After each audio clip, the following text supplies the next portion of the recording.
Joining us now from Jerusalem is the former hostage negotiator, Gershon Baskin. Good evening. Thanks very much for being with us. First of all, what do you make of the deal that we're hearing about and which could be getting close?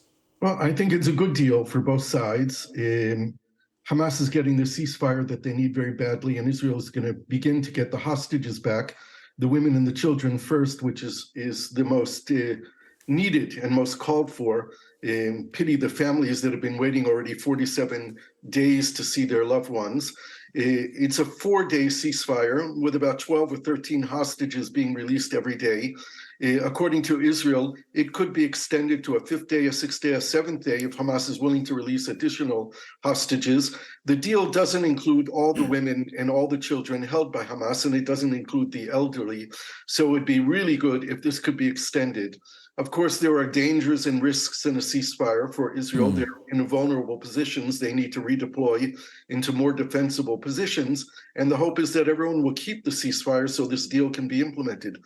The Palestinians are getting women and youth prisoners from Israel released at a 3-to-1 count.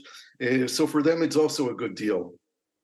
Yeah, I mean, there's absolutely zero trust, clearly, between Israel and Hamas. How fragile is this, do you think, Gershon?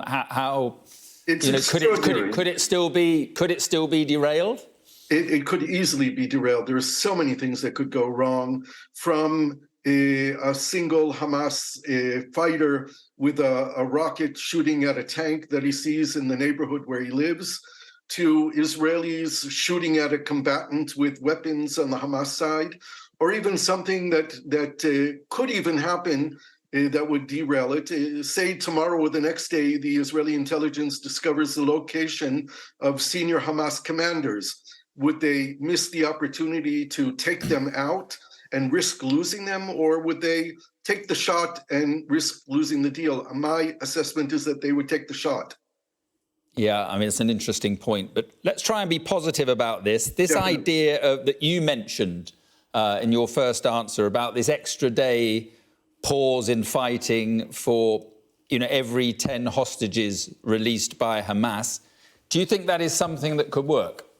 If the deal goes through and every day we see the list of names, people being released, and Hamas releases them, Israel observes the ceasefire. Hamas has demanded that Israel stop drones in the skies of Gaza 6 hours every day to enable them to be able to bring the hostages to the Rafah crossing point.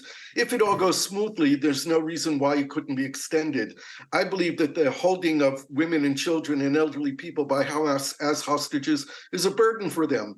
They essentially want to hold on to the Israeli soldiers. They will. There are tens of them, and they will negotiate those soldiers to try and release all the Palestinian prisoners in Israel, which is probably a non-starter for Israel, but negotiations may go on anyway.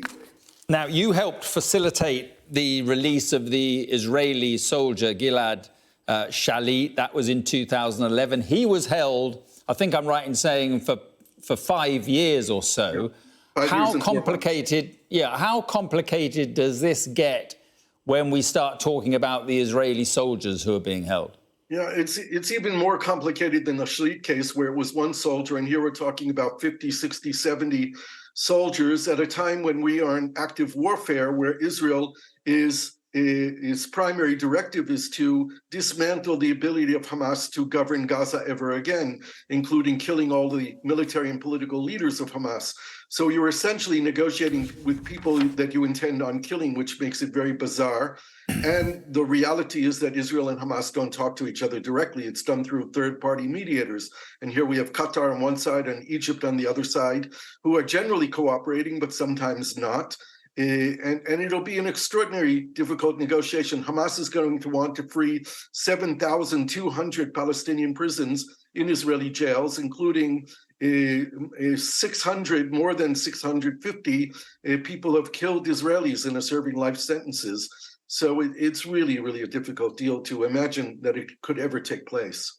I mean, can you see the Israelis freeing Palestinian prisoners who are in prison for what Israelis say is terror attacks and murder and so forth? Can you see them doing that this time? Honestly, it happened in the Shalit deal. We saw the leaders of the prisoners who were released in the Shalit deal in 2011 become the leaders of Hamas in Gaza today, who launched the horrific terrorist attack against Israel on October 7th. There isn't an appetite or readiness in Israel to do another exchange like that.